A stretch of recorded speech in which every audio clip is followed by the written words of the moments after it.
السلام علیکم، کیسے ہیں آپ سب؟ دعا ہے اور امید ہے آپ سب خیریت سے ہوں گے، اور الحمدللہ میں بھی بالکل خیریت سے ہوں۔ ناول کی نیکسٹ ایپیسوڈ کے ساتھ حاضر ہوں۔ اس ناول کی فرمائش ہم سے کی ہے اشفاق رضا محمد نے۔ ناول کا نام ہے رنگ ریز میرے۔ مصنفہ ہیں عفت سحر طاہر۔ قسط نمبر 12۔ اب کبھی پیچھے مڑ کر مت آنا ہوری، اگر اپنے ابا کی زندگی عزیز ہے تو۔ اماں نے تو گھر کا دروازہ ہی بند کر لیا۔ مجبوری تھی اس کے سر پر ہاتھ رکھ کر اسے رخصت کرنا، اور وہ ابا نے اسے ہمیشہ کے لیے کر دیا۔ بجلی زور سے کڑکی تھی، بادل زور سے گرجے۔ کھلی کھڑکی کے سامنے کھڑی بارش کی کنمن دیکھتی حریم اپنے ماضی کے گہرے خیالوں سے چونک کر پلٹی۔ بادلوں کی گرج سے سوئی ہوئی میرب چونک گئی۔ حریم تیزی سے آ کر اس پر جھکی، اس کے سینے پہ ہاتھ رکھا اور ہلکے سے تھپکنے لگی۔ جاگ گئی ہے کیا؟ زیاد نے تولیے سے گیلے بال رگڑتے ہوئے پوچھا۔ وہ ابھی عادتاً سونے سے پہلے بات لے کر آیا تھا۔ نہیں، بادلوں کی گرج سے ڈر گئی تھی، حریم نے مدھم آواز میں کہا اور سیدھی ہوئی۔ تم بھی ڈرتی ہو بادلوں کی آواز اور بجلی چمکنے سے؟ وہ آئینے کے سامنے بال برش کرتے ہوئے پوچھ رہا تھا۔ حریم ہلکے سے مسکرائی۔ اب تو شاید کسی بھی چیز سے ڈر نہیں لگتا، اتنا کچھ فیس کر لیا ہے زندگی میں۔ اس کی مسکراہٹ میں تعصب کے سب ہی رنگ تھے۔ زیاد نے شدت سے محسوس کیا۔ وہ آگے بڑھ کر کھڑکی بند کر رہی تھی جب زیاد اس کی طرف آیا۔ آئی ایم سوری، میں نے تمہاری زندگی میں بھی طوفان مچا دیا، لیکن یقین کرو مجھے کچھ سمجھ میں ہی نہیں آ رہا تھا کہ میرب کا کیا کروں۔ مما مائرہ کے حق میں تھیں اور وہ میرب کی ماں بننے کو تیار نہیں تھی۔ تمہارے متعلق مجھے عباد نے آخری دنوں میں تاکید کی تھی کہ صرف تم ہی ہو جو میرو سے اپنی بہن جتنی ہی محبت کر سکتی ہو۔ وہ آج پہلی بار اسے کھل کر بتا رہا تھا۔ حریم کی آنکھیں نم ہونے لگی۔ میں تو تمہارا نام بھی نہیں جانتا تھا۔ زیاد نے ہنس کر ماحول کی اداسی کو بدلنا چاہا۔ کجا کے محبت کے دعوے، مگر بھائی کی آخری خواہش پوری کرنے کے لیے سچی باتوں میں کچھ جھوٹ بھی ملانا پڑا، ورنہ تمہارا رشتہ نہ ملتا۔ تم ہمیشہ سے مجھے محبت میں ہارے ہوئے انسان لگتے ہو، حریم نے بے ساختہ کہا تو اس کی مسکراہٹ سمٹی۔ ہاں، میری محبت اس دنیا میں کہیں کھو گئی ہے، دوبارہ ملی ہی نہیں۔ قدرے توقف کے بعد زیاد نے کہا اور مختصراً اسے کیتھی کے بارے میں بتایا۔ اس کے اسلام قبول کرنے سے لے کر گمشدگی تک کی مختصر کہانی سنا دی۔ حریم کو افسوس ہوا۔ آئی ایم سوری، میں تو یوں ہی کہہ رہی تھی، مجھے نہیں پتا تھا کہ سچ میں کوئی ایسا ہی معاملہ ہے۔ حریم کو اس کے زخم کریدے جانے کا افسوس ہوا۔ کوئی بات نہیں، وہ مسکرایا، جو معاملہ تھا وہ بھی آدھا ادھورا ہی رہ گیا۔ محبت تو بھولنے والی چیز نہیں ہے۔ ہاں، یہ تو سچ کہا، لیکن زندگی جینے کے لیے آگے بڑھنا ہی پڑتا ہے، ایک جگہ تھم جانا تو موت ہے۔ وہ بے اختیار اسے ٹوک گئی۔ اللہ کرے وہ تمہیں مل جائے اور تم اس کے ساتھ خوب جیو۔ زیاد اس کے حوصلے پہ دنگ ہوا۔ اور تمہیں دکھ نہیں ہوگا؟ اس نے تجسس سے پوچھا۔ مجھے کس بات کا دکھ؟ وہ آزردگی سے ہنسی۔ نہ میں تمہاری محبت ہوں نہ ضد، میں تو میرو کی ماں بن کر اس گھر میں آئی تھی، اور وہ ہمیشہ ہی رہوں گی، تم چاہے کسی کے بھی ساتھ رہو۔ زیاد چند لمحوں تک ساکت سا اسے دیکھتا رہا، پھر نرمی سے اس کے شانوں پہ دونوں ہاتھ جمائے اور جھک کر اس کی آنکھوں میں جھانکتے ہوئے ہلکی سی مسکراہٹ کے ساتھ پوچھا، اور اگر میرو کی طرح میں بھی تمہارے ساتھ ہی رہنا چاہوں تو؟ حریم کی سانس سینے میں ہی کہیں اٹک گئی۔ جواب دینے کی کوشش میں اس کے لب کانپے، پلکیں لرز کر جھک گئی۔ زیاد نے آہستگی سے اسے اپنی طرف کھینچا تو وہ لچکیلی ڈال کی مانند اس کی طرف کھینچی چلی آئی۔ میں تمہیں دل و ذہن کی پوری آمادگی کے ساتھ قبول کرنا چاہتا ہوں حریم، وہ بے حد ملائمت سے کہتا حریم کے گرد گویا کوئی حصار باندھ رہا تھا۔ اس کی مضبوط باہوں کی گرفت میں دم سادے وہ گنگ تھی اور شاید اپنی قسمت کے اس پھیر پر حیران بھی۔ آسمان پہ سفید بدلیاں ہواؤں کے سنگ آہستہ آہستہ اڑ رہی تھی۔ نرم اور ٹھنڈی ہوا موسم کے حبس کو اڑا لے گئی۔ ایسے میں حجاب اور گرے رنگ کے عبایا میں ملبوس دو لڑکیاں ترکی کی معروف و مصروف سڑک کے کنارے چلتی دکھائی دیں۔ آج بہت عرصے کے بعد لگ رہا ہے کہ میں آزاد ہوں، ان میں سے ایک لڑکی نے کہا جس کے بال سنہری اور آنکھیں نیلی تھیں۔ اسلام آزادی کا ہی نام ہے، عائشہ نے مسکراتے ہوئے کہا۔ ہاں بالکل ٹھیک کہا تم نے۔ شکریہ تمہارا عائشہ، تم نے اپنے اخلاق کی وجہ سے مجھے سب سے پہلے اسلام کی طرف مائل کیا۔ وہ دونوں سڑک کنارے ریسٹورانٹ کی کرسی پہ آ بیٹھیں۔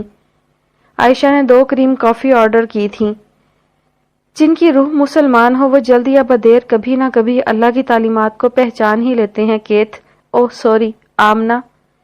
عائشہ نے بات کرتے ہوئے عادتاً اس کا پرانا نام لیا، پھر احساس ہوتے ہی معذرت خواہانہ انداز میں تصحیح کی تو وہ کھل کر مسکرا دی۔ یہ ایک کھلی نکھری سی صبح تھی۔ زیاد کی آنکھ کھلی تو اس نے بے اختیار اپنے پہلو میں نگاہ ڈالی۔ حریم موجود نہیں تھی، بلکہ میرب بھی شاید اس کے ساتھ ہی باہر جا چکی تھی۔ وہ انگڑائی لے کر کسل مندی کو بھگاتا اٹھ کر فریش ہونے واش روم میں گھس گیا۔ حریم کمرے میں آئی، زیاد کو واش روم میں پا کر جلدی سے بستر کی چادر درست کی اور میرب کے کھلونے سمیٹنے لگی۔ زیاد کا موبائل مستقل بجے جا رہا تھا۔ حریم نے تکیے کا کور ٹھیک کرتے ہوئے یوں ہی اچڑتی نگاہ موبائل کی روشن سکرین پہ ڈالی تو زیاد اور اس کا بازو دونوں ہاتھوں میں جکڑے بالکل ساتھ جڑ کے کھڑی سنہرے بالوں اور نیلی آنکھوں والی لڑکی، ان دونوں کے ہنستے ہوئے چہرے۔ حریم کا دل کسی نے مٹھی میں بھینچ لیا، لیکن اس کے خوف کی وجہ یہ تصویر نہیں بلکہ وہ نام تھا جو آنے والی کال کے اوپر جگمگا رہا تھا، کیتھی کالنگ۔ حریم دم سادھے ایک ٹک موبائل کی سکرین کو دیکھ رہی تھی۔ حریم کی دھڑکنیں سست روی کا شکار ہونے لگی۔ اس نے کتنی ہی دیر اس تصویر اور نام کو بے حد بے یقینی سے دیکھا، پھر بے اختیار واش روم کے بند دروازے کی طرف نگاہ ڈالی۔ زیاد کے باہر نکلنے کے فی الحال کوئی آثار نظر نہیں آ رہے تھے۔ حریم نے تیزی سے دھڑکتے دل اور کپکپاتے ہاتھوں کے ساتھ جلدی سے موبائل اٹھا کر اس نمبر سے آئی مسڈ کال کو ریموو کر کے فون نمبر بلاک لسٹ میں ڈالا اور کھٹکے کی آواز سن کر جلدی سے موبائل تکیے کے نیچے گھسا دیا۔ وہ واش روم کا دروازہ کھول کر باہر نکلا۔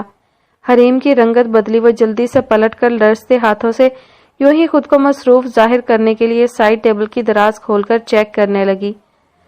زیاد نے تولیے سے بال خشک کرتے ہوئے اچڑتی نگاہ سے حریم کو دیکھا۔ السلام علیکم۔ وعلیکم السلام، دھیمی سی آواز میں جواب دیتے ہوئے حریم نے دراز سے اپنا موبائل نکال کر سائڈ ٹیبل پر رکھا اور اٹھ کھڑی ہوئی۔ میرب کہاں ہے؟ وہ باہر لان میں کھیل رہی ہے، میں ناشتے کے لیے بلانے آئی تھی۔ زیاد نے دیکھا وہ کترائی ہوئی سی تھی، اس سے نگاہ ملائے بنا جیسے بھاگنے کو پر تول رہی ہو۔ تولیہ کرسی کی پشت پر ڈالتے ہوئے وہ بغور اسے دیکھ رہا تھا۔ اچھا تو پھر بلاؤ ناشتے کے لیے، وہ مسکراہٹ دباتے ہوئے بولا۔ حریم نے بے اختیار اس کی طرف دیکھا تھا اور پھر اس کی مسکراہٹ دیکھ کر گویا اس سے خفا ہو گئی۔ تم میرا مذاق اڑا رہے ہو؟ ارے مذاق اڑا نہیں رہا، مذاق کر رہا ہوں، وہ تصحیح کرتے ہوئے سنجیدہ ہوا۔ تو آ جاؤ پھر، وہ باہر نکلنے کو تھی۔ حریم، اس نے پکارا تو حریم کا دل دھڑک اٹھا اور قدم چلنے سے انکاری۔ کوئی مسئلہ ہے کیا؟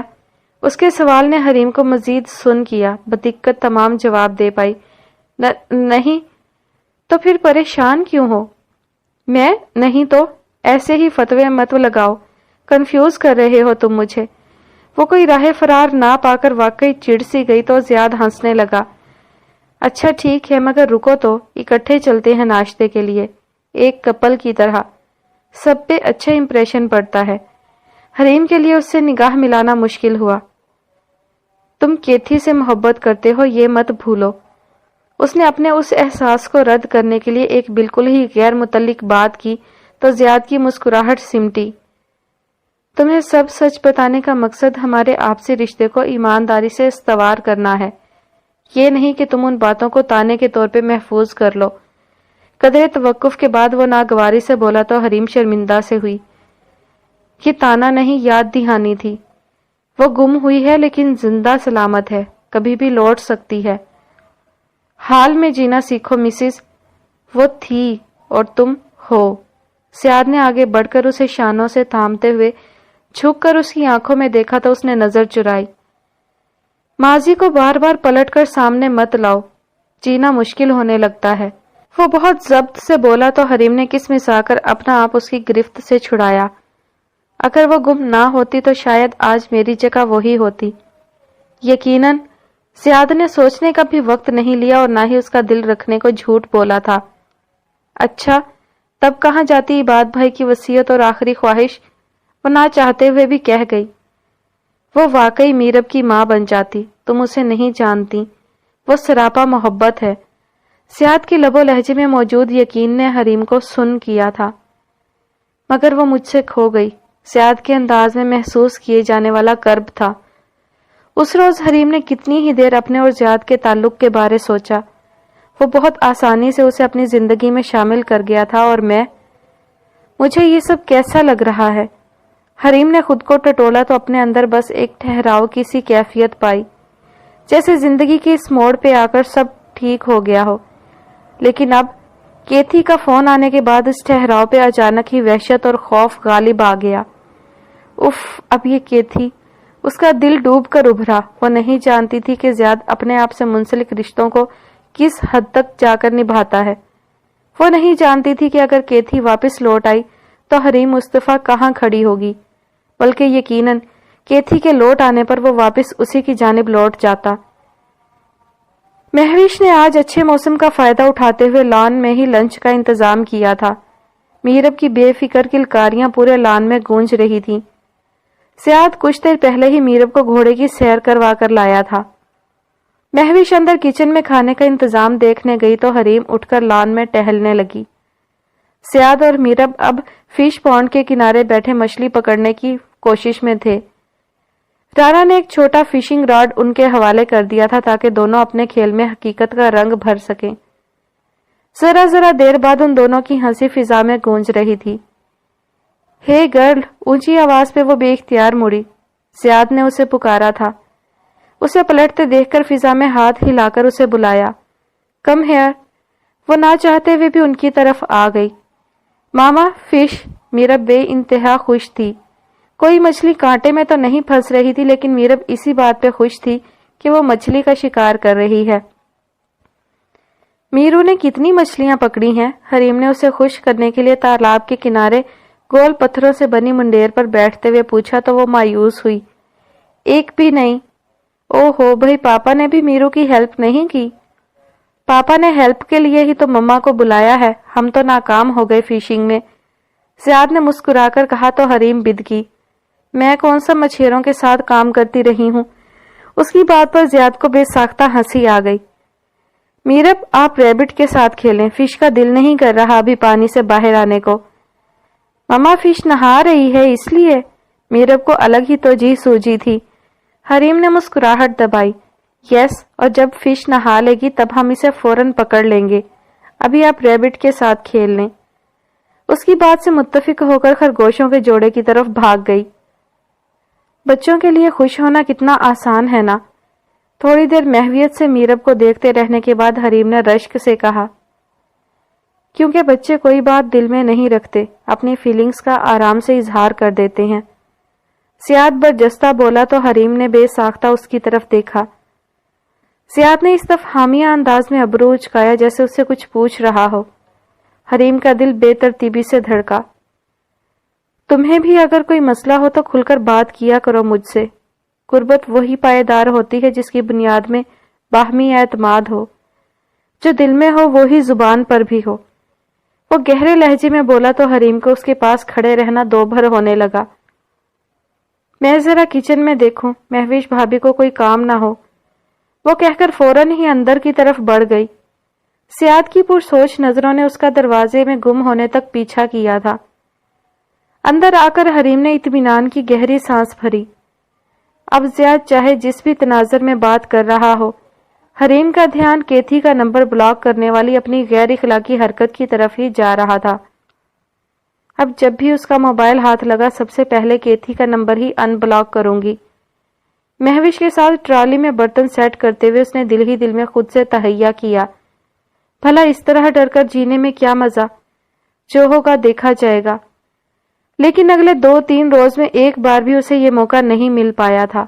موبائل زیاد کے پاس ہی ہوتا، اور ایک رات جب وہ سونے کے لیے کمرے میں آیا اور حسب عادت شاور لینے گھسا تو حریم نے جلدی سے اس کا موبائل اٹھایا، لیکن یہ دیکھ کر اس کے ارمانوں پر اوس پڑ گئی کہ زیاد نے موبائل پہ اسکرین لاک لگا رکھا تھا۔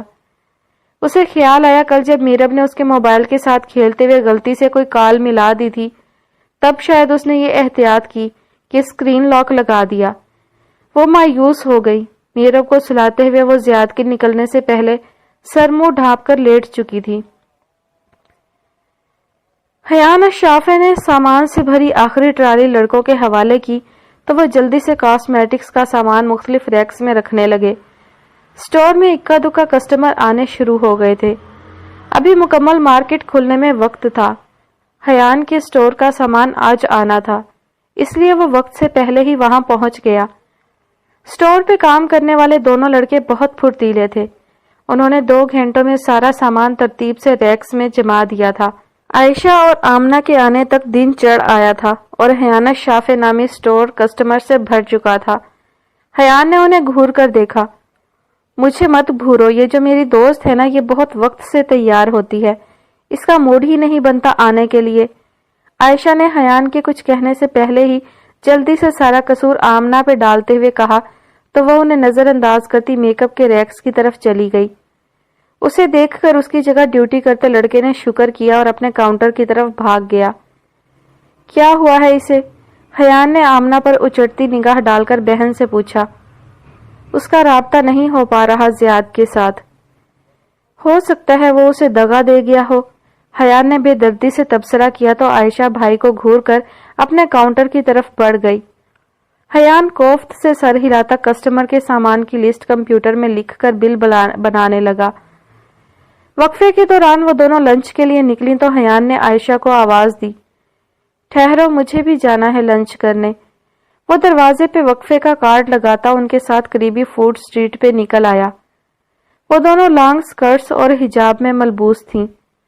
وہ تینوں چلتے ہوئے سڑک کنارے اوپن ایئر ریسٹورانٹ تک آئے اور ہجوم سے بچ کر ایک طرف کی میز کے گرد کرسیاں سنبھال لیں۔ ان کا آرڈر جلد ہی سرو ہو گیا۔ تم اپنے ماضی کو بھول کر اپنے کام اور سٹڈیز پر توجہ کیوں نہیں دیتی؟ یہ چیز تمہارے زیادہ کام آئے گی۔ حیان اس سے بہت کم مخاطب ہوتا تھا، اس لیے آمنہ چونکی۔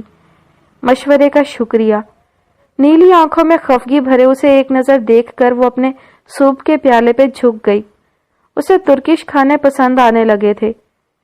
عائشہ نے آنکھ کے اشارے سے حیان کو مزید کوئی بات کرنے سے منع کیا، مگر وہ ڈھٹائی سے بولا، سچ کہہ رہا ہوں میں، جو آپ کا ہو وہ کہیں نہیں جاتا، لوٹ کر آپ تک آ ہی جاتا ہے، اور جس کے پیچھے آپ بھاگتے رہتے ہیں، اگر وہ قسمت میں نہیں تو ساری بھاگ دوڑ بیکار جاتی ہے۔ اس لیے اللہ پہ چھوڑ دینا چاہیے حالات کو۔ بس کرو بھائی، ہر وقت کوئی فلسفی کی کلاس لینے کے موڈ میں نہیں ہوتا۔ عائشہ کو آمنہ کے تاثرات اچھی طرح سمجھ میں آ رہے تھے، اس لیے اس نے اپنے سے 2 سال بڑے بھائی کو ٹوکا تو وہ لاپرواہی سے کندھے جھٹک کر اپنے کھانے کی طرف متوجہ ہو گیا، مگر واپسی پر اس نے ایک مرتبہ پھر آمنہ کو آفر کی، اگر تم مجھے اس شخص کا رابطہ نمبر دو تو میں اسے ڈھونڈنے کی کوشش کر سکتا ہوں۔ میرا خیال ہے کہ میں یہ کام خود تم سے بہتر طریقے سے کر سکتی ہوں۔ آمنہ نے بے رخی سے کہا تو عائشہ نے اپنی ہنسی چھپانے کا بھی تکلف نہ کیا۔ حیان نے اسے گھور کر دیکھا۔ تو پھر کل سے کوئی کسی بھی وجہ سے لیٹ آیا تو اس کی تنخواہ میں سے پیسے کٹیں گے انشاءاللہ، وہ بھی بے مروتی سے کہتا ان سے پہلے سٹور میں داخل ہو گیا تھا۔ عائشہ نے آمنہ کا ہاتھ تھام لیا۔ شیشے کے دروازے پر سے وقفے کا بورڈ ہٹاتے ناراض سے حیان کو دیکھ کر وہ دونوں ہنسنے لگیں۔ وہ ٹھیک کہہ رہا ہے، تم چاہو تو وہ تمہاری مدد کر سکتا ہے۔ زیاد کے متعلق ساری انفارمیشن اسے دو۔ مردوں کا اپنا وسیع دائرہ کار ہوتا ہے کسی کے متعلق پتہ لگانے کا۔ معاف کرنا مگر تمہارے سڑیل بھائی پہ مجھے کوئی خاص اعتبار نہیں ہے، وہ زیاد کے متعلق جلی کٹی باتیں ہی کرتا ہے ہمیشہ۔ آمنہ نے ریک پر پڑی لپسٹک کو ٹھیک کرتے ہوئے صاف گوئی سے کہا تھا۔ ہاں یہ تو ہے، شاید وہ کھری بات کرتا ہے بناوٹ کے بغیر، اس لیے عائشہ مان گئی لیکن ساتھ ہی حیان کی تعریف بھی کر دی تو آمنہ کے ہونٹوں پہ مسکراہٹ آئی اور ساتھ ہی آنکھیں بھی نم ہو گئیں۔ ارے کیا ہوا؟ ایسے ہی ڈینیل یاد آ گیا، میرا بھائی بھی مجھ سے غیر مشروط محبت کرتا ہے، ہم لڑتے بھی تھے اور اختلاف کے باوجود ایک دوسرے پہ جان وارنے کو تیار بھی رہتے تھے۔ میں سمجھ سکتی ہوں آمنہ، آج تم یہاں میرے ساتھ بیٹھی ہو تو یہ بھی تمہارے بھائی ڈینیل ہی کی مہربانی ہے، کیسے جان پہ کھیل کر اس نے تمہیں وہاں سے نکالا تھا، ورنہ شاید تمہاری کمیونٹی کے لوگ تمہیں ایسے غائب کرتے کہ تمہارا نام و نشان تک نہ ملتا۔ عائشہ نے ڈینیل کے کردار کو سراہا تو آمنہ کا چہرہ چمکنے لگا۔ بس کچھ وقت گزر جائے، میرے اسلام قبول کرنے کا واقعہ دب جائے، تب میں رابطہ کروں گی ڈینی سے، ابھی تو اس نے سختی سے منع کیا ہوا ہے۔ ہاں، تب تک تمہارے ماں باپ کا دل بھی نرم پڑ جائے گا انشاءاللہ۔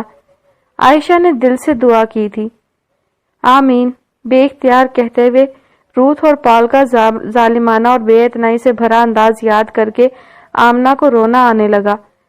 اس نے تیزی سے پلکیں جھپک کر اپنے آنسو اندر ہی اتار لیے، کیونکہ حیان عرف جلاد انہی کی طرف آ رہا تھا۔ مانا کہ تمہارے باپ کا سٹور ہے، لیکن اس کا مطلب یہ نہیں کہ تم اپنا کاؤنٹر چھوڑ کر فضول کے مسائل پہ گپے لگاتی پھرو۔ اس نے جلے کٹے انداز میں عائشہ کو ڈانٹا تو وہ دانتوں تلے زبان دباتی تیزی سے کاؤنٹر کی طرف بڑھی۔ اور تم، وہ گہری سانس بھرتا آمنہ کی طرف پلٹا۔ مائنڈ یو، میں اپنے کاؤنٹر پر ہی ہوں، وہ رکھائی سے جتا کر بولی۔ حیان اسے گھور کر رہ گیا جو مسکراتے ہوئے اپنی کسٹمر کی طرف متوجہ ہو گئی تھی۔ وہ اسے تیز نظروں سے دیکھتے ہوئے پلٹ گیا۔ آمنہ نے تشکر کی سانس بھری اور اپنی کسٹمر کو پوری توجہ کے ساتھ میک اپ آئٹمز دکھانے لگی۔ ڈینیل کی مہربانی سے انگلینڈ سے فرار ہو کر وہ اپنی مصری دوست عائشہ کے ساتھ ترکی آ گئی۔ یہ وہی عائشہ تھی سیاد کے بعد جس کے اخلاق و کردار سے متاثر ہو کر کیتھی اسلام کی طرف مائل ہوئی اور آج آمنہ بن گئی تھی۔ وہ دونوں عائشہ مصر جانے کے بجائے احتیاطاً ترکی آئیں، جہاں حیان شافع اپنے باپ کا سٹور سنبھال رہا تھا۔ اس کا باپ اپنا کام بیٹے کے کندھوں پر ڈال کر مصر واپس چلا گیا تھا۔ ترکی آ کر خود کو سنبھالتے ہوئے اس نے غم روزگار چلانے کے لیے عائشہ کے سڑیل بھائی کے ملٹی سٹور میں نوکری کر لی تھی۔ عائشہ اور وہ دونوں ایک گرلز ہاسٹل میں رہ رہی تھی۔ ان کی نوکری اور مناسب تنخواہ سے ان کی زندگی کی گاڑی اب آہستہ آہستہ چلنے لگی تھی۔ حیان خود یہاں ایک کرائے کے گھر میں ترک دوستوں کے ساتھ شیئرنگ پر رہتا تھا۔ اگر وہ اپنا فلیٹ خرید لیتا تو شاید ان کا کرایہ بھی بچ جاتا اور تنخواہ بھی، لیکن حیان کی کفایت پسند سوچ جبکہ دونوں لڑکیوں کے خیال میں اس کی کنجوسی اسے اس بات کی اجازت نہیں دیتی تھی کہ وہ یہاں فلیٹ خریدتا۔ روبینہ بتا رہی تھی کہ شازل واپس آ رہا ہے اگلے ہفتے۔ کھانے کی میز پر رابعہ بیگم نے بڑی خوشی سے بتایا تو مائرہ حیرت کا شکار ہوئی۔ اس کا تو ابھی جھگڑا چل رہا تھا اپنی بیوی کے ساتھ، پچھلے ماہ میری بات ہوئی تھی اس سے، فارغ کر دیا ہوگا اس والی نے بھی۔ مائرہ ہنسی۔ وہ معاملہ حل ہو گیا ہے، رابعہ بیگم نے لاپرواہی سے کہا۔ اچھا، مطلب تیسری بیوی بھی چھوڑ گئی ہوگی محترم کو، تبھی آ رہا ہے۔ بات کے آخر میں مائرہ نے کہا لگایا تو میاں کی بے ساختہ مسکراہٹ نے رابعہ بیگم کو چڑھا دیا۔ کیوں بھئی، اس کا بھی ملک ہے، والدین ہیں، بہن بھائی ہیں اس کے یہاں۔ فار گاڈ سیک مما، مائرہ نے ہنستے ہوئے انہیں ٹوکا۔ اب آپ اپنے بھانجے کی غیر موجود بلکہ نادیدہ حب الوطنی کے قصے نہ سنانے لگ جائیے گا۔ میں اچھی طرح جانتی ہوں اسے، پاکستان اس کی لائف پلاننگ میں کبھی بھی نہیں رہا، یوں ہی تو 10 سال سے امریکن نیشنلٹی لے کر عیش نہیں کر رہا وہاں۔ تو کون چھوڑتا ہے امریکہ کی نیشنلٹی؟ کسی کو بھی چانس ملے فوراً سے پہلے بھاگے گا یہاں سے۔ رابعہ بیگم چڑ گئیں تو مائرہ نے مسکراہٹ دبائی۔ چھوڑے بیگم، آپ بس یہ بتائیں کہ اس کی تیسری بیگم کا کیا بنا؟ میاں نے بھی چھیڑا تو وہ خفگی سے انہیں دیکھنے لگی۔ آپ دونوں باپ بیٹی کو تو بس کوئی ٹاپک ملنا چاہیے، اس بیچارے نے تو نیک نیتی سے ہی شادی کی تھی تینوں بار، اب باہر کی لڑکیوں کو گھر بسانے کا ڈھنگ ہی نہیں تو اس میں میرے بھانجے کا کیا قصور ہے؟ دونوں باپ بیٹی کا کہکہا بے ساختہ تھا۔ رابعہ بیگم زج ہو گئیں۔ تم لوگوں سے تو بات کرنا ہی فضول ہے، میں شازل کے واپس آنے کی خوشخبری سنا رہی ہوں، تم لوگ اس کی شادیاں اور ناکامی کی وجوہات پہ روشنی ڈالنا شروع ہو گئے ہو۔ یہ اب آپ پھر سے خود ہی ہنسانے والی باتیں کر رہی ہیں، مائرہ نے ہنستے ہوئے کہا۔ شٹ اپ، وہ ناراضگی سے اپنے کھانے کی طرف متوجہ ہو گئیں۔ اچھا یہ تو بتائیں آ کب رہا ہے؟ میرا بھی دوست ہے، مجھے بھی خوشی ہے اس کے آنے کی۔ مائرہ ان کی ناراضگی دور کرنے کی خاطر دلچسپی دکھاتے ہوئے بولی تو ان کا چہرہ پھر سے کھلا۔ اگلے ہفتے کی سیٹ کروائی ہے اس نے، تم چلو گی اسے ریسیو کرنے؟ نہیں بھائی، ایک تو یہ کہ مجھے اس نے اپنے آنے کا بتایا ہی نہیں، اس لیے آئے گا تو ملاقات ہو جائے گی۔ یہ ایئرپورٹ جا کے ملاقات والے فلمی سین مجھ سے نہیں ہوتے۔ مائرہ نے حسب فطرت صفا چٹ جواب دیا تھا۔ ایک تو تم اور تمہارے خیالات، رابعہ بیگم نے سر جھٹکا۔ آپ تو ضرور جائیں گی روبی خالہ کا دایاں ہاتھ بن کے۔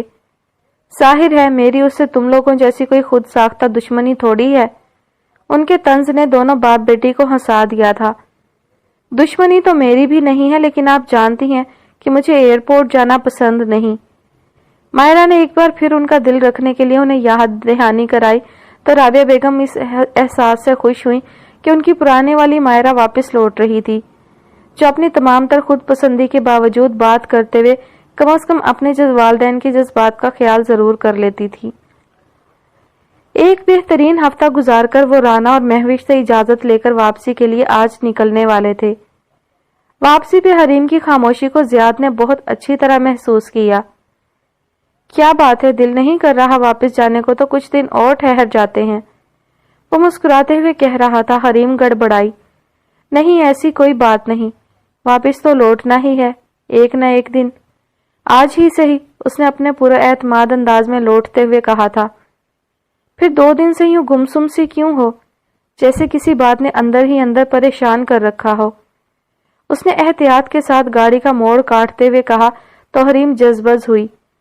ایسا بھی کیا کھلی کتاب ہونا کہ ہر کوئی پڑھ لے؟ اچھا بڑا غور کرتے ہو تم مجھ پہ، اپنی طرف سے اس نے مذاق اڑانے والے انداز میں کہا، لیکن زیاد کی ہنسی نے اسے جھیپنے پر مجبور کر دیا۔ کیا کروں، شریف آدمی ہوں، اپنی بیوی پر ہی غور کر سکتا ہوں، وہ محظوظ ہوتے ہوئے چھیڑنے والے انداز میں بولا تھا۔ نہیں میری طرف سے اجازت ہے، دوسری اور تیسری پر بھی غور کر سکتے ہیں۔ حریم نے قدرے اعتماد کا مظاہرہ کیا۔ اچھا تو پھر بھلا چوتھی کا کیا قصور ہے؟ وہ ہنسا۔ حریم نے اسے آواز کم رکھنے کا اشارہ کرتے ہوئے پچھلی سیٹ پہ سیٹ بیلٹ باندھے سوئی ہوئی میرب کو مڑ کر دیکھا۔ وہ کھڑکی سے باہر دیکھتے دیکھتے ہی سو گئی تھی۔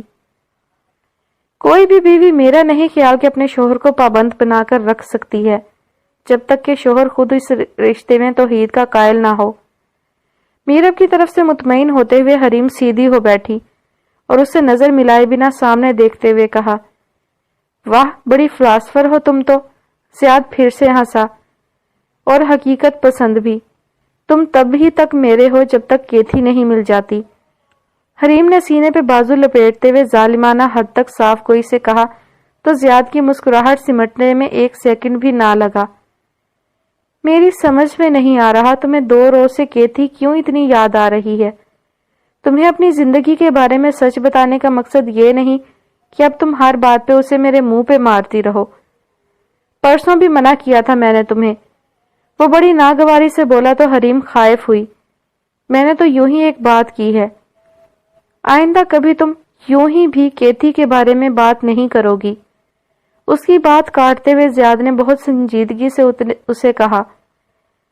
حریم کو اپنی بیجا جذباتیت پر افسوس ہوا۔ اچھا بھلا اس کا موڈ وہ اپنے بیکار کے جملے کی وجہ سے خراب کر چکی تھی۔ باقی کا سفر تقریباً خاموشی میں ہی کٹا۔ میرب گھر پہنچنے تک جاگ گئی تھی۔ گھر میں نزہت بیگم نے بیٹے اور پوتی کا پرتپاک استقبال کیا، جبکہ حریم کی طرف اٹھتی نگاہ بہت سلگتی ہوئی تھی۔ میرے تو گھر کی ساری رونق ہی تم میرب کے ساتھ لے گئے تھے۔ نزہت بیگم نے میرب کو خود میں بھینچتے ہوئے زیاد سے شکوہ کیا تو وہ مسکرا دیا۔ لے آیا ہوں آپ کی رونق، اب آپ جی بھر کر باتیں کیجیے گا اس سے۔ سائیڈ والے صوفے پر بیٹھی حریم کو اپنا آپ ان کے درمیان مس فٹ لگ رہا تھا۔ نزہت بیگم نے اس کا حال چال پوچھنا تو دور، سلام دعا بھی نہ کی تھی۔ حریم کا دل بوجھل ہونے لگا، پھر وہی بے رونق دن واپس آنے والے تھے۔ میں چینج کر لوں۔ وہ معذرت کرتی اٹھ گئی تھی۔ نزہت بیگم نے نخوت سے سر جھٹکا۔ اس کے ساتھ بھی دعا سلام کر لیتی ماما، بہو ہے وہ آپ کی، میری بیوی ہے۔ زیاد انہیں ٹوکے بنا نہیں رہ سکا تھا۔ تم نبھاؤ یہ زبردستی کے رشتے، مجھ سے توقع مت رکھو، وہ نفرت سے کہتی اسے گہری سانس بھرنے پر مجبور کر گئیں۔ کمرے کا دروازہ بڑے برے طریقے سے بجا تھا۔ مائرہ نے ناگواری سے موبائل سے نگاہ اٹھا کر دروازے کو گھورا۔ اگر تو یہ کوئی ملازمہ تھی تو اس کی بہت بری کلاس لگنے والی تھی۔ آ جاؤ، اس نے غصے سے اجازت دی تھی، مگر دروازہ کھلتے ہی دکھائی دینے والی شکل نے اس کے غصے کی ساری ہوا نکال دی۔ سرپرائز! وہ دونوں ہاتھ دائیں بائیں پھیلائے دروازے میں کھڑا تھا۔ مائرہ کے تاثرات فی الفور بدلے۔ موبائل رکھ کر وہ تیزی سے اٹھی تھی۔ یو ڈفر، تم تو ہفتے کو آنے والے تھے، اس کا بڑا ہوا ہاتھ تھام کر چلائی۔ اچھا تو پھر تم سب کی یہ ہونک شکلیں کیسے دیکھتا؟ شاذل ہنسا اور اسے بتایا کہ وہ بتائی ہوئی تاریخ سے 3 دن پہلے یعنی کل رات ہی آ گیا تھا۔ روبی خالہ تو شاکڈ رہ گئی ہوں گی، وہ ہنستے ہوئے اس کے ساتھ باہر آ گئی۔ ارے ایسی ویسی ساتھ آئی ہیں ابھی پوچھنا چل کے، اس نے اپنا مخصوص بلند و بانگ کہا لگایا۔ رابعہ بیگم نے بھانجے کو محبت سے دیکھا جو طویل 5 سالوں کے بعد وطن واپس لوٹا تھا۔ 10 سال سے امریکہ میں مقیم شاذل عباس کا دل وہاں ایسا لگا کہ 3 شادیاں یک کے بعد دیگرے وہیں کر لیں، مگر کوئی بھی قائم رہ نہیں پائی تھی۔ تمہیں بھی امریکیوں نے نکالا ہوگا تبھی واپس آئے ہو، ورنہ اس جنم میں تو تمہارا کوئی ارادہ نہیں لگ رہا تھا واپسی کا۔ مائرہ نے اس کے لیے چائے نکالتے ہوئے چھیڑا۔ رابعہ بیگم اور روبینہ بیگم ہنسی تو شاذل تڑپ کر اٹھا۔ ایکسکیوز می، ایسا کوئی اندھیر نہیں مچا ہوا، 3 امریکیوں کا داماد ہوں میں، وہ بھلا کیا نکالیں گے مجھے؟ مائنڈ یو، سابق داماد جس کی کوئی ویلیو نہیں ہوتی، مائرہ نے ہنستے ہوئے کہا۔ تم اپنی سناؤ، ابھی تک ماؤں بلی کیوں لنڈوری گھوم رہی ہے؟ شاذل کی اس سے خوب ہی بنتی تھی، حالانکہ وہ اس سے 5 سال بڑا تھا، لیکن دونوں کی دوستی خوب تھی۔ تم جیسوں سے عبرت پکڑی ہوئی ہے بلی نے، اس لیے لنڈوری ہی بھلی، وہ برجستہ بولی۔ سچی خالہ یہ ابھی تک سنجیدہ نہیں ہوئی اپنی زندگی کے لیے؟ شاذل نے رابعہ بیگم کی طرف دیکھتے ہوئے تشویش سے پوچھا تو وہ گویا بھری بیٹھی تھی۔ تم ہی کچھ عقل دو اس لڑکی کو، میں تو سمجھا کر تھک گئی ہوں، اسے پیار ہی نہیں رہا اپنی زندگی سے۔ ماں کی بات پر مائرہ کی مسکراہٹ سمٹی اور چہرے کے عضلات میں کھچاؤ سا آ گیا۔ کیوں بھائی، ہم ادھر 3 نمٹا بیٹھے ہیں اور تم ابھی تک شروع ہی نہیں ہوئی؟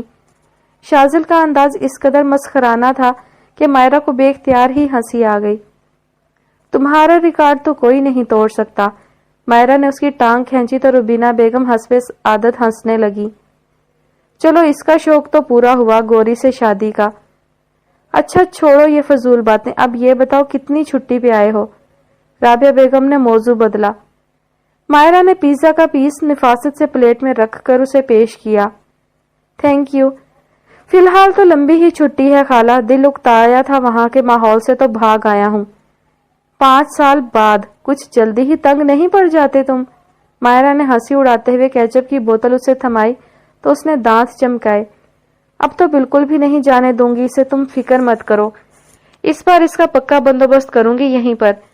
روبینہ بیگم نے بہن کے سامنے مصمم ارادہ ظاہر کیا تو مائرہ بے اختیار ہنستے ہوئے شاذل کی انگلیوں کی تعداد سے اشارہ کرنے لگی۔ چوتھی، وہ اسے گھور کر رہ گیا۔ اجنبی نمبر سے آیا میسج حریم نے بے دھیانی میں ہی کھول لیا۔ ہیلو حریم، مصطفیٰ کیسی ہو؟ ہیں یہ کون ہے بھلا؟ وہ متذبذب ہوئی۔ اس نے تمام ہی نمبر ناموں سمیت محفوظ کیے ہوئے تھے۔ کتنی ہی دیر وہ اس نمبر کو گھورتی رہی مگر اسے قطعاً یاد نہیں آیا کہ وہ نمبر کس کا تھا۔ آپ کون؟ اس نے میسج کر کے پوچھ ہی لیا۔ ارے اپنے چاہنے والے کو اتنی جلدی بھول گئیں؟ آنے والے میسج نے اس کا دماغ بھگ سے اڑا دیا۔ وہ لیٹی ہوئی تھی، تڑپ کر اٹھ بیٹھی۔ یہ کیا بکواس ہے؟ اگر مذاق ہے تو بہت گھٹیا ہے۔ تم ہو کون؟ اس نے غصے سے لکھا۔ تعارف بھی ہو جائے گا، اتنی جلدی کیا ہے؟ پہلے 2-4 باتیں تو ہو جائیں۔ سنا ہے کہ تمہارے شوہر نے دھوکے سے شادی کی ہے تم سے، اور اس کی پہلے سے ایک بیٹی بھی ہے۔ وہ جانے کیا کیا ہانک رہا تھا۔ حریم کے ہاتھ پاؤں سنسنا اٹھے۔ اس نے کوئی جواب نہ دیا۔ اور یہ بات تمہارے ماں باپ کو پتہ چلے گی تب تو بالکل بھی معاف نہیں کریں گے وہ تمہارے نام نہاد دھوکے باز شوہر کو۔ شٹ اپ، اب اگر کوئی میسج کیا تو پولیس میں رپورٹ کروا دوں گی، اور تمہارے نمبر کی ساری معلومات لے کر تم تک پہنچنا مشکل نہیں ہے۔ حریم نے بھی دھمکی لگا دی۔ یہ بھی کر کے دیکھ لو۔ حریم نے اس کی ڈھٹائی دیکھتے ہوئے فون پاورڈ آف کر کے سائیڈ پہ ڈال دیا۔ اللہ جانے کون شیطانی سوچ کا مالک تھا اور کیا چاہتا تھا۔ حریم خوفزدہ سی ہو کر سوچنے لگی، اتنی ساری معلومات تو صرف قریبی انسان کو ہی ہو سکتی تھیں۔ اف، کس قدر کمینے لوگ ہیں اس دنیا میں۔ سوچ سوچ کر اس کے سر میں درد کی ٹیسیں اٹھنے لگیں۔ میں پاکستان جانا چاہتی ہوں، اس نے جیسے تھک کر کہا تو عائشہ اپنا سکارف درست کرتے ہوئے بے تحاشا ٹھٹکی۔ آج صبح ہی سے اس کا گمسم انداز اور بیزار کن رویہ دیکھ کر وہ مسلسل اسے نظر انداز کر رہی تھی کہ کہیں اس کی ذرا سی ہمدردی پا کر اپنے آپ کو سمیٹے بیٹھی وہ لڑکی بکھر نہ جائے، لیکن اس کی احتیاط کے باوجود بھی بالآخر وہی ہوا۔ اتنی مشکل سے تو یہاں پہنچے ہیں آمنہ، ابھی کچھ عرصہ صبر کرو، یوں بھاگم دوڑ میں کسی کی نظر میں آ گئیں تو مسئلہ بن جائے گا۔ پہلے کون سے زندگی پھولوں کی سیج بنی ہوئی ہے، ایک مسئلہ یہ بھی صحیح، مگر اسے یوں کھو دینا مجھ سے برداشت نہیں ہو رہا۔ آمنہ کا دل ہی نہیں آنکھیں بھی بھر آئیں۔ چند دن صبر کر لو آمنہ، انشاءاللہ سب بہتر بلکہ بہترین ہو جائے گا، عائشہ نے اسے گلے لگاتے ہوئے تسلی دی۔ اگر تم لوگوں کا یہ میلو ڈرامہ بند ہو گیا ہو تو کیا میں سٹور بند کر سکتا ہوں؟ حیان کی آواز ان کے قریب سے ہی ابھری تو وہ دونوں بدک کر الگ ہوئیں۔ ال مینرڈ، آمنہ کا دل چاہا منہ میں بدبدائی یہ لفظ کاش وہ اونچی آواز میں اس کھڑوس بندے سے کہہ سکتی۔ تمہیں کسی نے دعوت نہیں دی کہ تم آ کر ہمارا ڈرامہ دیکھو، وہ خفگی سے اتنا ہی کہہ پائی۔ اپنے مالک کو جواب دینے کی سزا جانتی ہو؟ حیان نے نتنے پھلائے تو عائشہ دوست کی مدد کے لیے سامنے آئی۔ Mind you brother, duty time off ہو چکا ہے، اب تم ہمارے باس نہیں ہو، سو اپنے کام سے کام رکھو، وہ رکھائی سے کہتی آمنہ کا ہاتھ تھام کر حیان کے گھورنے کی پرواہ کیے بغیر باہر نکل گئی۔ پیچھے وہ دانت پیستے ہوئے لپک کر سٹور بند کرنے لگا۔ باہر نکلا تو وہ دونوں اس کی گاڑی کے پاس کھڑی ابھی بھی شاید دکھ سکھ کی باتیں ہی کر رہی تھیں۔ اسے آتے دیکھ کر آمنہ نے کچھ کہا اور عائشہ چپ ہو گئی۔ حیان نے ایک نظر آمنہ کی بھیگتی پلکوں پر ڈالی اور گاڑی کا دروازہ ان لاک کیا۔ وہ دونوں گاڑی میں بیٹھ گئیں۔ آمنہ پاکستان جانا چاہتی ہے، عائشہ نے کہا تو حیان نے بیک ویو مرر میں سے پیچھے نگاہ ڈالی۔ وہ پسمردہ سی کھڑکی سے باہر دیکھ رہی تھی، عائشہ کی بات پر بھی متوجہ نہ ہوئی۔ اسے بہت شوق ہے فوت ہونے کا، کیا بدتمیزی ہے، عائشہ بھائی کی صاف گوئی پر جذبز ہوئی۔ پتا تو ہے کس طرح چھپتے چھپاتے یہاں تک کا سفر کیا ہے اس نے، اور ابھی وقت ہی کتنا ہوا ہے اس معاملے کو، وہ جانے کیوں بھن نہ رہا تھا۔ یہی تو میں اسے سمجھا رہی ہوں، عائشہ بے بس ہوئی۔ پہلے ہی بہت دیر ہو گئی ہے، اس سے میرا رابطہ منقطع ہے، فیس بک پہ وہ پچھلے کئی ماہ سے آف لائن ہے، واٹس ایپ سے ناٹ ریسپونڈنگ ہے، مجھے بس اس کی خیریت مل جائے کہیں سے، وہ کھڑکی سے سر ٹکایا زردگی سے کہہ رہی تھی۔ حیان نے لب بھینچ لیے۔ دیکھو میں کوئی سخت الفاظ نہیں بولنا چاہتا، لیکن تمہاری جلد بازی سے ہمیں بھی نقصان پہنچ سکتا ہے۔ تم سے صرف مشورہ مانگا ہے، مدد نہیں، آمنہ نے رکھائی سے کہا۔ یہ مشورہ بھی ہے اور مدد بھی، تھوڑے دن اور صبر کر لو، پھر اس کا بھی کوئی حل نکالتے ہیں انشاءاللہ۔ وہ پہلی بار قدرے نرم لہجے میں بولا تو آمنہ کا دل بھرانے لگا۔ اس نے کھڑکی سے سر ٹکا کر آنکھیں موندی تو آنسوؤں نے اس کے رخسار بھگو دیے۔ یہ نظارہ کسی کے دل کو بہت بوجھل کر گیا۔ حیان ٹھیک کہہ رہا ہے، جہاں اتنا صبر کیا ہے وہاں تھوڑا اور انتظار کر لو، ڈینیل نے بھی تو یہی کہا تھا تم سے، عائشہ نے اس کا ہاتھ تھامتے ہوئے اسے یاد دلایا تھا۔ وہ یوں ہی آنکھیں موندے چپ چاپ بیٹھی رہی۔ حریم جب سے فارم ہاؤس سے لوٹی تھی تب سے کیتھی کا نمبر بلاک کرنے والی حرکت پہ اس کا دل بوجھل تھا، جیسے کوئی گناہ عظیم سرزد ہو گیا ہو۔ اسے یوں لگ رہا تھا کہ زیاد کیتھی ہی کا تھا، لیکن کیتھی کا نمبر بلاک کر کے حریم اسے زبردستی خود تک محدود رکھنے کی کوشش کر رہی ہے۔ اسے کیتھی کا نمبر بلاک نہیں کرنا چاہیے تھا، پتہ تو چل جاتا کہ زیاد کیا فیصلہ کرتا ہے اور میرا مستقبل کیا ہوگا۔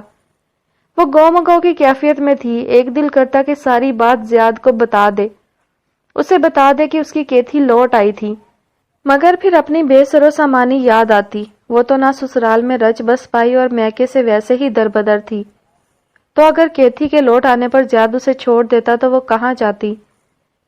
میں شاید خود غرض ہو رہی ہوں. اس نے اپنی دکھتی کنپٹیوں کو دبایا.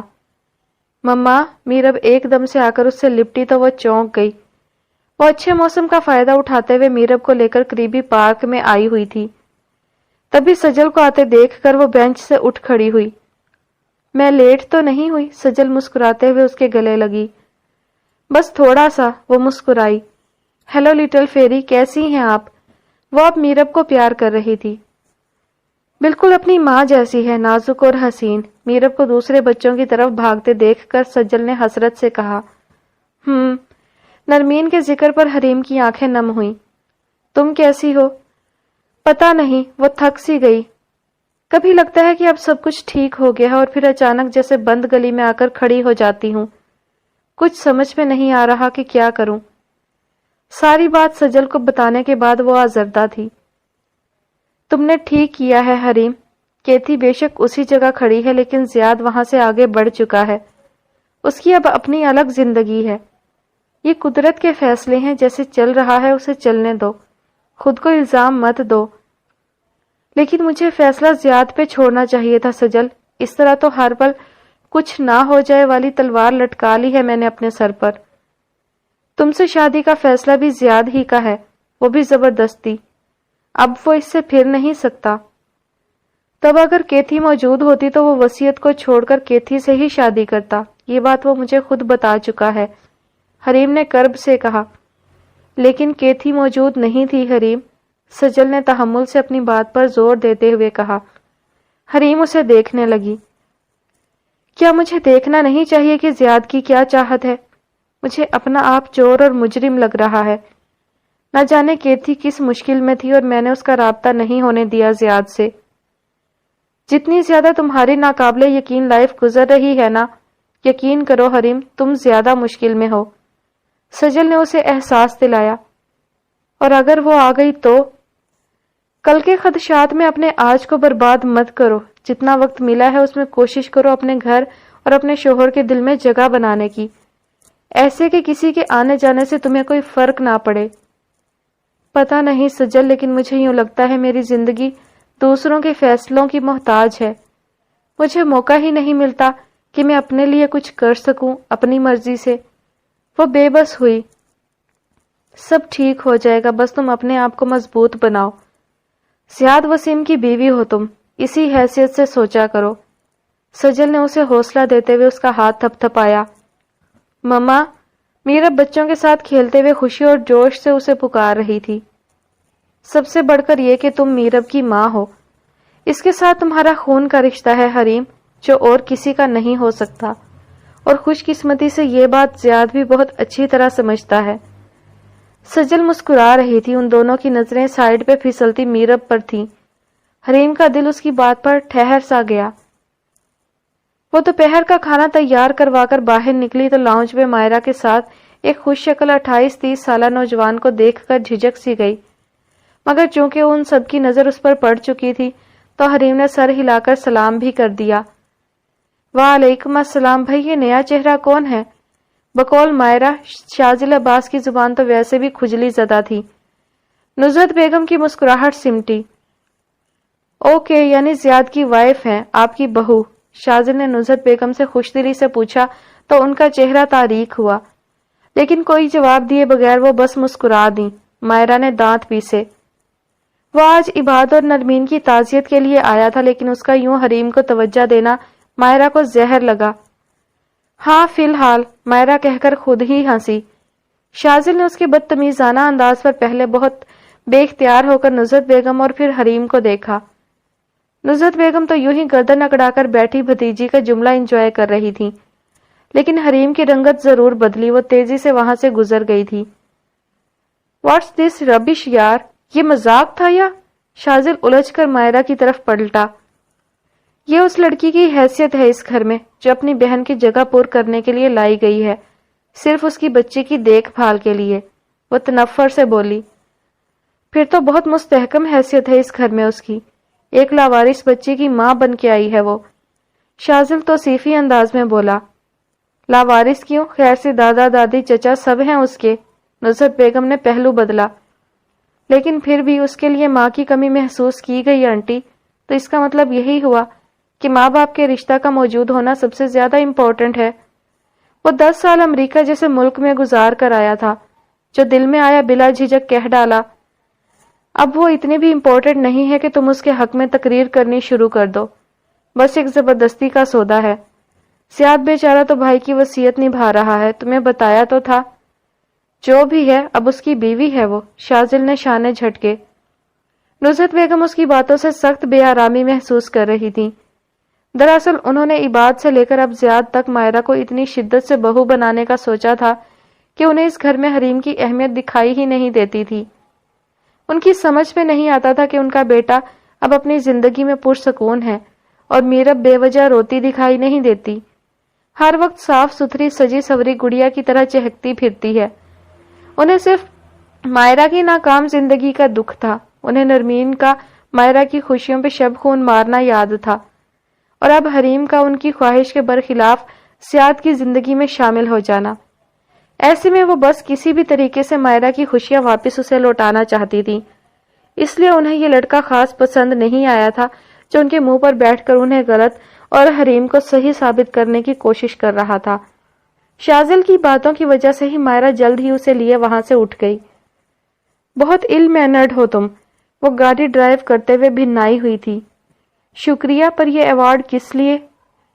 دوسروں کے معاملات میں ٹانگ اڑانے اور بنا پوچھے تبصرے کرنے کے لیے، وہ تپی۔ اوہ، تم اپنی پھپھو کی بات کر رہی ہو؟ تو وہ کون سا صحیح کر رہی ہیں؟ وہ ریلیکس ہو کر بیٹھا۔ جن کے ساتھ زندگی صحیح نہ کرے انہیں ہر بات کی اجازت ہوتی ہے۔ یہ حق تو پھر ان کی بہو کو بھی حاصل ہے، تم نے سٹوری بتائی تھی اس کی، وہ بھی مظلوم ہے۔ شاذل نے شانے جھٹکے۔ ہاں، دوسروں کے منگیتر ہتھیانے والی مظلوم، دونوں بہنیں ہی ایوارڈ یافتہ مظلوم ہے۔ وہ تنکی اور جھٹکے سے گیئر بدل کر جیسے سارا غصہ نکالا ہو۔ شاذل نے کچھ کہنے کو لب کھولے، پھر بھینچ کر جیسے بولنے کا ارادہ ملتوی کر دیا۔ حریم میرب کو سلا کر اب خود بھی سونے کی تیاری میں تھی۔ زیاد تولیے سے بال رگڑ کر خشک کرتا اس کی پھرتیاں دیکھ رہا تھا۔ تولیہ کرسی کی پشت پہ پھیلاتے ہوئے وہ آ کر اس کے مقابل بیڈ پر بیٹھا۔ حریم کی کلائی تھامی تو اس کا دل سکڑ سا گیا۔ بے اختیار اس کی طرف دیکھا۔ کیا بات ہے، کس سے بھاگ رہی ہو؟ وہ سنجیدہ تھا۔ کیا مطلب؟ حریم کی ہوائیاں اڑی۔ میرے کمرے میں آنے سے پہلے ہی سو جانا، صبح سویرے کمرے سے بھاگ جانا۔ میرا نہیں خیال کہ میں ایسا ہی کوئی ڈریکولا بن چکا ہوں جس سے تم انتہائی خوف زدہ ہو۔ حریم شرمندگی سے مر جانے والی ہوئی۔ وہ اپنی ان حرکتوں کو زیاد کا سامنا کرنے سے بچنے میں کامیابی تصور کر رہی تھی۔ یہ نہیں پتا تھا کہ مقابل بھی 2 عدد آنکھیں اور ایک مکمل اور ذہین دماغ رکھتا ہے۔ میں بھلا کیوں بھاگوں گی؟ وہ مکر گئی، حلق خشک ہونے لگا تھا۔ یہ تو تم ہی بتا سکتی ہو، وہ برجستہ بولا اور اس کا دوسرا ہاتھ بھی اپنے ہاتھ میں تھام لیا تو حریم کی سانس تھمی۔ اب کون کمبخت کچھ بھی بتا سکتا تھا بھائی؟ ایسا کچھ نہیں ہے، مجھے نیند آ جاتی ہے اور جلدی سونے کی وجہ سے صبح جلدی آنکھ بھی کھل جاتی ہے۔ اس نے جھوٹ سچ ملا کر اپنے ہاتھ کھینچے، لیکن زیاد کی گرفت مضبوط تھی۔ حریم نے اسے دیکھا تو دھک سے رہ گئی، وہ پوری توجہ سے اس کی طرف متوجہ تھا۔ میں شکل سے تمہیں بیوقوف نظر آتا ہوں جو رات جلدی سونے اور صبح جلدی جاگنے کے فوائد سن کر بہل جاؤں گا؟ تحمل سے پوچھا۔ حریم نے نفی میں سر ہلایا۔ تو پھر تم مجھ سے بچ کر کترا کر مجھے کیوں اس بات کا احساس دلانا چاہتی ہو کہ ہمارے بیچ ابھی بھی سب کچھ ٹھیک نہیں، یا جو کچھ ہے وہ درست نہیں ہے؟ حریم کی مزاحمت بالکل ختم ہو گئی، اس کے ہاتھ زیاد کی گرفت میں ڈھیلے پڑ گئے۔ ایسا کچھ نہیں ہے۔ پھر اس گریز کی صاف وجہ بتا دو، مجھ سے یہ پہیلیاں نہیں بوجھی جاتی۔ میں صاف اور سیدھی زندگی گزارنے کا قائل ہوں، جو دل میں ہے زبان پہ لے آؤ۔ وہ آسانی سے کہہ رہا تھا، مگر حریم کے پاس اتنی ہمت ہوتی یا اسے آگے پیچھے کوئی دکھائی دیتا تو وہ دل کی بات زبان پر لاتی، لیکن فی الحال تو وہ لاوارثوں جیسی کیفیت میں تھی۔ پتہ نہیں، یوں ہی دل پریشان سا ہے، اسے رونا آنے لگا۔ کل جا کر اپنے ابو امی سے مل آؤ، طبیعت بہل جائے گی۔ اس کے اعصاب ڈھیلے پڑے تو ہمدردی سے مشورہ دیا۔ حریم نے آنسو پیتے ہوئے اس بات میں سر ہلایا۔ زندگی نے انجر پنجر ڈھیلے کرنے میں کوئی کسر نہیں اٹھا رکھی تھی۔ اس پہ ستم یہ کہ ماں بہن کا شانہ بھی میسر نہیں تھا جس پہ سر رکھ کر دل کا بوجھ ہلکا کر لیتی یا مشورہ ہی مانگ لیتی۔ وہ اس کا ہاتھ تھپ تھپاتے ہوئے اٹھ گیا اور آئینے کے سامنے کھڑا ہو کر بال سنوارنے لگا۔ حریم چپکے سے اپنی جگہ پہ لیٹی اور آنکھوں پہ بازو رکھ لیا۔ تھوڑی دیر وہ اور کچھ پوچھ گچھ کرتا تو شاید آج وہ دل کے سارے خوف اس کے سامنے اگل ہی دیتی۔ اس کی آنکھیں جلنے لگی۔ شازل کے بارے میں تمہارا کیا خیال ہے؟ رابعہ بیگم نے دوستانہ انداز میں پوچھا تو مائرہ نے گہری سانس لی، پھر تیکھی نظروں سے ماں کو دیکھا۔ اس سوال کا بیک گراؤنڈ پوچھ سکتی ہوں میں؟ مائرہ نے تیوری چڑھائی۔ ویسے ہی اتنی دوستی ہے تم دونوں میں، اس لحاظ سے پوچھ رہی ہوں۔ وہ ٹالتے ہوئے سرسری بولی، وہ میرا اچھا دوست ہے مما، اور اسے دوست ہی رہنے دیں۔ اس کے اور میرے مزاج میں زمین آسمان کا فرق ہے۔ مائرہ نے ان کی سوچ کے آگے بند باندھتے ہوئے حفظ ماتقدم کے طور پر پہلے ہی انہیں متنبہ کر دیا۔ لیکن پھر بھی تم دونوں اچھے دوست ہو، رابعہ نے اسی کے الفاظ جتانے والے انداز میں دہرائے۔ بہت اچھے دوست ہیں میرے، تو کیا کرنا چاہیے مجھے والدہ محترمہ؟ زندگی کی طرف لوٹنا چاہیے، اور کیا۔ روبی کی پہلی دونوں بہویں کبھی دیکھ لو، عیش کر رہی ہیں، کوئی روک ٹوک نہیں، اپنی مرضی کا سونا جاگنا۔ اگر شازل بہت پہلے امریکہ نہ چلا جاتا تو آج تم اپنے گھر کی ہو چکی ہوتی۔ وہ صاف گوئی سے بولی۔ فار گاڈ سیک مما، اس نے گویا تنگ آ کر دونوں ہاتھ جوڑ کر ماتھے کو لگائے۔ یہ مڈل کلاس ماؤں کی طرح اپنی ہار تان میری شادی پہ لا کر مت توڑا کریں۔ ہر لڑکے میں آپ کو اپنا ہونے والا داماد دکھائی دینے لگتا ہے۔ میں خود سے نہیں کہہ رہی، روبی نے اشاروں میں بات کی ہے مجھ سے۔ وہ شازل کی پہلی 3 ناکام شادیوں کی وجہ سے جھجک رہی ہے، ورنہ شاید کھل کر بات کرتی۔ انہوں نے اپنی صفائی پیش کی۔ انہیں جھجکنا بھی چاہیے، مائرہ تیز لہجے میں بولی۔ لو کیوں بھلا، شازل میں ماشاءاللہ کیا کمی ہے؟ اور ویسے بھی یہاں خاندان بھر میں کسی کو بھی شازل کی 3 شادیوں کے بارے میں نہیں پتا۔ رابعہ بیگم برا مان کر بولی تو مائرہ کو غصے کے ساتھ ہنسی بھی آئی۔ مجھے تو پتا ہے نا، خاندان بھر نے کون سا اس سے شادی کرنی ہے، اور ویسے بھی میرے کیا اتنے برے دن آ گئے ہیں کہ کوئی کنوارا نہیں ملے گا اب مجھے۔ زیاد بھی تو شادی شدہ ہے مائرہ، اگر تم ابھی تک اس کے متعلق سوچ سکتی ہو تو شازل کے بارے میں کیوں نہیں؟ زیاد تو ویسے بھی سیٹل ہے اپنی زندگی میں۔ رابعہ بیگم نہ چاہتے ہوئے بھی اسے جتا گئیں، حالانکہ جانتی تھی کہ اس کا دل دکھے گا، لیکن یہ جتانا ان کے خیال میں ضروری بھی تھا۔ مائرہ کی رنگت بدلی۔ آپ شازل اور زیاد کو مقابل مت لائیں، میری زندگی جیسے گزر رہی ہے وہ میری اپنی چوائس ہے، آپ اس میں شازل کو مت گھسیڑیں۔ حسب توقع وہ تب اٹھی تھی۔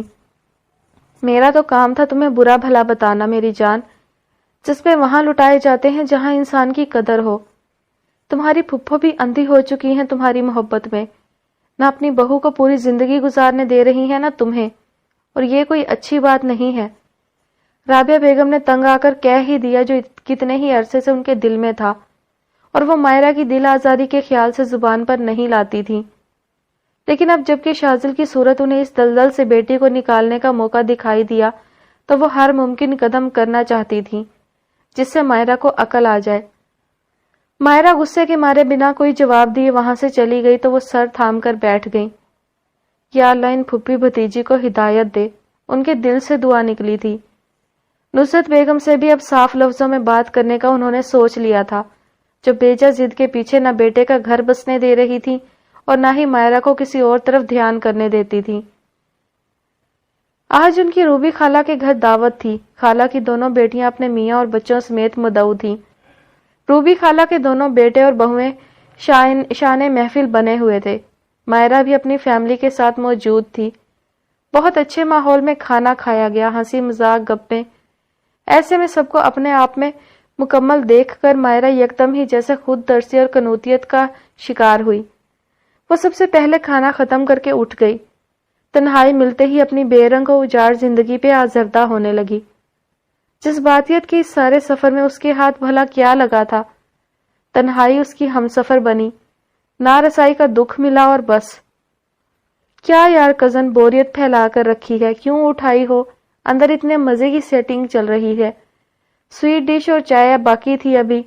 شازل ان کے پیچھے لان میں نکل آیا تھا۔ تم بیٹھو جا کر، میں تو بس فل ہو گئی تھی۔ مائرہ نے رخ موڑا اور واک کرنے لگی۔ کس سے؟ اس ہنسی مذاق سے یا کھانے سے؟ وہ اسے گہری نظر سے دیکھتے ہوئے اس کے ساتھ قدم اٹھاتا بظاہر ہلکے پھلکے انداز میں پوچھنے لگا تو مائرہ چل بلائی۔ زہر لگتے ہیں مجھے دوسروں پہ تبصرے کرنے والے لوگ۔ کیا تم پسند نہیں کرتی کہ کوئی تمہارے احساسات جان پائے؟ ایک اور بے رحمانہ تبصرہ آیا۔ مائرہ نے رک کر اسے کھا جانے والی نظروں سے دیکھا۔ شازل نے ایسے سر خم کیا جیسے اپنے درست اندازے کی داد چاہی ہو۔ بکواس، مائرہ نے سر جھٹکا مگر وہ سنجیدہ ہو گیا۔ کب تک شرابوں کا پیچھا کرتی رہو گی مائرہ؟ کیوں زندگی برباد کر رہی ہو اپنی؟ اس نے اس قدر غیر متوقع طور پر موضوع بدلا تھا کہ مائرہ کے تلووں پہ لگی اور سر پر جا بجھی۔ تمہیں کیا تکلیف ہے بھائی؟ تم 4 گرل فرینڈ نمٹا آئے، تم پر کوئی اعتراض کیا ہے میں نے؟ وہ اس پہ چڑھ دوڑی۔ 4 نہیں 3، ابھی ایک کی گنجائش باقی ہے۔ وہ اطمینان سے تصحیح کرتے ہوئے بولا۔ تو جاؤ، منع کس نے کیا ہے؟ کر لو چوتھی بھی، بیٹھی ہوگی کوئی گوری کالی تمہارے لیے۔ وہ تو میری پسند کی تھی لیکن سارے تجربے ہی ناکام رہے۔ اب تو سوچ لیا ہے مام کی پسند کی لڑکی سے چپ چاپ شادی کر لینی ہے۔ وہ بڑا کوئی فرما بردار بیٹا بنا ہوا تھا۔ رابعہ بیگم اگر اسے روبی خالہ کی ڈھکی چھپی خواہش کے متعلق بتا نہ چکی ہوتی تو وہ بھی شازل کی باتوں کو خوب انجوائے کرتی، لیکن اب جبکہ وہ سارے معاملے سے واقف تھی اس لیے کڑوا کریلا بنی ہوئی تھی۔ جو مرضی آئے کرو، چاہو تو اپنے ڈیڈ کی پسند سے بھی ایک شادی کر لو، لیکن میری زندگی میں دخل مت دو، سمجھے؟ وہ تنک کر کہتی، اسے بہت کچھ باور کراتی پاؤں پٹکتی اندر کی طرف بڑھی۔ ارے اسے کیا ہوا؟ میں نے کیا کہا ہے بھلا؟ رکو بات تو سنو۔ شازل اس کے پیچھے لپکا مگر وہ انسنی کرتی ہوئی دروازہ کھول کر اندر چلی گئی۔ سنو، مجھے تم سے بات کرنی ہے۔ وہ تیز قدموں سے چلتی اس کے ہم قدم ہوئی۔ چاکلیٹ کے ڈبے ریک میں رکھتے ہوئے حیان نے چونک کر اس کی طرف دیکھا۔ نیلی آنکھوں سے سجا سرمئی رنگ کے حجاب میں دمک رہا تھا اس کا چہرہ۔ نیلی آنکھوں کے زیریں کنارے سرخ اور قدرے سوجن زدہ تھے، جیسے وہ روتی رہی ہو۔ اس نے بے ساختہ نگاہ موڑی۔ یہ کام کا وقت ہے، اس میں باتوں کے لیے ٹائم نہیں نکل سکتا، وہ رکھائی سے بولا۔ آج عائشہ کو بخار تھا تو وہ چھٹی پر تھی، اس وجہ سے آمنہ کو اکیلے آنا پڑا تھا۔ 2 منٹ چاہیے بس، وہ ملتجیانہ لہجے میں بولی۔ کہا نا کام کے دوران 1 منٹ بھی نہیں، وہ رکھائی سے کہہ کر اپنے کیش کاؤنٹر پہ جا کھڑا ہوا۔ آمنہ اسے دل ہی دل میں گالیاں دیتے ہوئے واپس پلٹی تھی۔ موڈ اتنا خراب تھا کہ اس نے آج کسٹمرز کو بھی ٹھیک سے ڈیل نہیں کیا تھا۔ چھٹی کے وقت کا اسے بے صبری سے انتظار تھا، تب اس کا کھڑوس باس بالکل فارغ ہوتا تھا اور شاید راستے میں اس کی بات توجہ سے سن لیتا۔ آج تم نے میرا کاروبار ڈبونے میں کوئی کسر نہیں چھوڑی۔ 2 کسٹمرز تمہاری شکایت کر کے گئے ہیں۔ وہ واپسی پر گاڑی سٹارٹ کرتے ہی گویا خود بھی ساتھ ہی سٹارٹ ہو گیا تھا۔ آمنہ کو شدید غصہ آیا۔ ایکسکیوز می مسٹر، اس وقت تم مجھے میرے کام کے حوالے سے کچھ بھی نہیں کہہ سکتے کیونکہ سٹور کے باہر تم میرے باس نہیں ہو، وہ نتنے پھلا کر بولی۔ یہ جملہ تمہیں عائشہ نے سکھایا ہے لیکن یہ غلط سٹیٹمنٹ ہے۔ باس از آلویز باس۔ ہوتا ہوگا۔ اب بتاؤ کیا بات کرنی تھی؟ وہ احتیاط سے گاڑی ڈرائیو کرتے ہوئے پوچھ رہا تھا۔ آمنہ نے گہری سانس بھرتے ہوئے جیسے اپنی ہمت جمع کی۔ مجھے واقعی پاکستان جانا ہے حیان، جائز و ناجائز کسی بھی طریقے سے۔ اس نے ٹیشو سے ناک رگڑی۔ بات کے اختتام تک اس کی آنکھوں میں آنسو بھر آئے تھے۔ حیان نے لب بھینچے۔ دیکھو پہلی بات تو یہ کہ تم یہ رونے والا سین بند کرو۔ میں ایک بہت نرم دل بندہ ہوں، لڑکیوں کو روتے دیکھ کر ڈرائیونگ نہیں کر سکتا، ہاتھ کانپنے لگتے ہیں۔ ایسے ہی کہیں گاڑی ٹھونک دی تو تمہارا پاکستان کا ویزا لگے نہ لگے اوپر کا ضرور لگ جائے گا۔ وہ اپنی ہی بولی بولے جا رہا تھا۔ آمنہ کے آنسو تو کیا رکتے، دانتوں پہ بھی دانت جم گئے۔ ہاں اب ٹھیک ہے، اب بتاؤ دوبارہ سے۔ اسے خود کو گھورتے پا کر وہ جیسے مطمئن ہو کر بولا تو آمنہ کا دل چاہا کاش اس کے پاس ایک پستول ہوتا۔ بات وہی ہے جو میں تمہیں بتا چکی ہوں، میں کسی بھی طرح پاکستان جانا چاہتی ہوں، اور میں نے تمہیں بتایا تھا کہ فی الحال یہ بالکل بھی ممکن نہیں ہے، اور دوسرا یہ کہ ایک بالکل انجان ملک میں اکیلی جا کر کیسے سروائیو کرو گی تم؟ دیکھو وہاں جا کر زیاد مل گیا تو پھر سارے مسئلے حل ہو جائیں گے میرے، اور اگر نہ ملا تو وہ بہت شفاق تھا، یہ آمنہ کو اس پر شدت سے احساس ہوا۔ اس کا دل چاہا حیان کا خوبصورت چہرہ نوچ لے۔ پھر ظاہر ہے میں واپس آ جاؤں گی، بمشکل وہ نرمی سے بولی۔ تو پھر کچھ دن صبر کر لو، اگلے مہینہ تک کم از کم۔ میں کچھ دنوں کے لیے فری ہو جاؤں تو تمہارے ساتھ چل سکتا ہوں، 1 ہفتے کے لیے۔ وہ یک لخت ہی بولا تو آمنہ بدگی، یہ کیا مذاق ہے؟ میرا کون سا تم سے مذاق چلتا ہے؟ وہ فوراً روکھا ہوا۔ تم یہاں ہماری ذمہ داری پر رہ رہی ہو، یعنی تمہارے بھائی نے تمہیں ہمارے حوالے کیا ہے۔ اب ہم کل کو اسے کیا جواب دیں گے؟ کدھر گئی اس کی بہن؟ لیکن تم وہاں جا کر کیا کرو گے؟ اور کیا ضروری ہے کہ وہ 1 ہفتے کے اندر مل جائے؟ آمنہ کو اس کی آفر نے صدمے میں مبتلا کیا تھا۔ اس سڑیل شخص کو مستقل اپنے سر پہ برداشت کرنا بڑی ہمت اور حوصلے کا کام تھا۔ لیکن ہم وہاں مہینوں تک کے لیے نہیں جا سکتے، ابھی تو وہاں جانے کے لیے بھی مشکلات کا سامنا کرنا پڑے گا۔ لیکن اگر تمہیں اعتراض ہے تو ٹھیک ہے، پھر سارا پروگرام کینسل۔ تم چپ کر کے اپنی جاب کرو بس۔ وہ فوراً جابر باس بن گیا۔ اب آمنہ کے پاس اس سرفرے شخص کی بات ماننے کے علاوہ اور کوئی چارہ نہ تھا۔